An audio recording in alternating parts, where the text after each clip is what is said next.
been a great day. We've been very busy in our class today. First of all, I want to say thank you for the great turnout at parent orientation last night.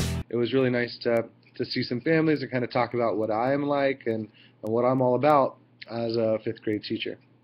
Today in class, we started off with some social studies, and on Friday of this week, we will have our presentations. Our class is responsible for presenting the information in one of our lessons in our social studies text. The other 3 classes are doing other lessons, so this way we're kind of sharing the responsibility of providing that information.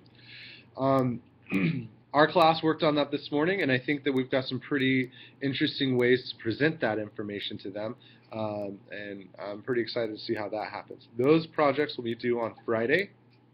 So if at home sees any information about that, you might talk about what is the content that you're responsible for presenting. In reading today, we worked on comma usage, and specifically we talked about ways comma save lives.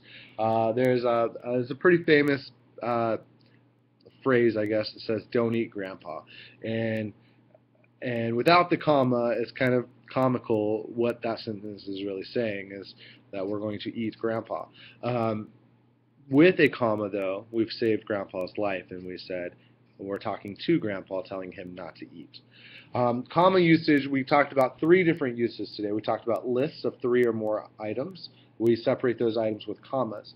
We had an example from a magazine that had Rachel Ray that is interested in cooking. She's interested in her family, and she's interested in her dog. But without the commas, it seemed like she was cooking her family and her dog.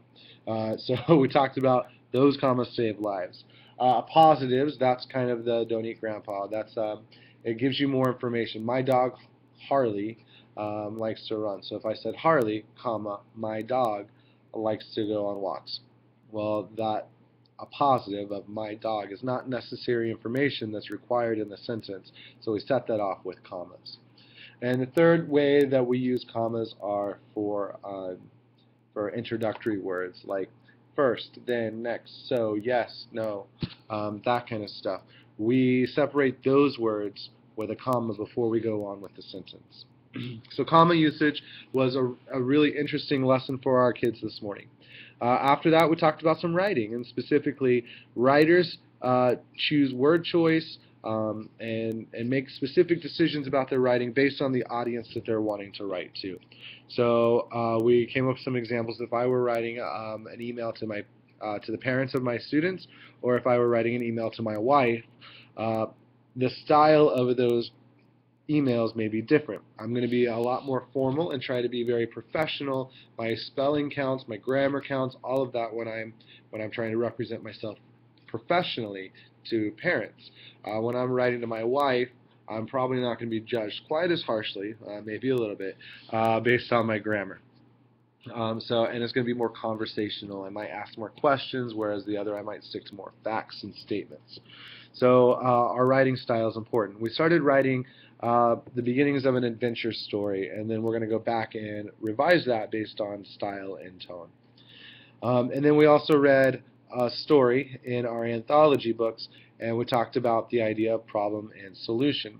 The beginning of a story has our characters and our setting and establishes a problem, and then throughout the story we work to solve that problem and get to the solution. This afternoon in math we are talking about volume still, and volume is how much space something takes up. And so we're measuring volume using irregular non-standard units, and so that's what they're going to be doing in math today. So there will be a study link, or a home link, I'm sorry, that goes home for that as well.